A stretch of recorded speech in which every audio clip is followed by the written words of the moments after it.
नमस्कार मित्रांनो, आज आपण स्थानिक जंगलात आलेलो आहोत आणि हे झाड बघताय ते कलमी झाड नसून जंगलातील झाड आहे आणि फळं ही घोषाने लागलेली आहेत बघा. तर जंगलात येऊन हे निरीक्षण करण्याचं कारण की आपण जी कलमं लावलेली आहेत त्यांना यावर्षी वातावरणाच्या बदलामुळे खूप नुकसान झालेलं आहे. फलधारणा कमी झालेली आहे, उत्पादन कमी झालेलं आहे.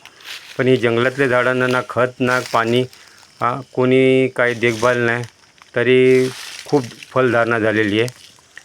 त्यापैकी हे झाड बघा, ह्यात आंब्याची क्वालिटी बघा, उत्तम प्रतीची क्वालिटी झालेली आहे. कोणतीही देखभाल नाही, हे बघा. आणि फळंही भरपूर लागलेली आहेत.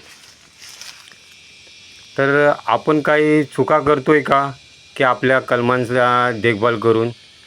याबद्दल तुम्ही मला कमेंट करून सांगा आणि व्हिडिओ आवडल्यास लाईक, शेअर आणि सबस्क्राईब करायला विसरू नका. धन्यवाद.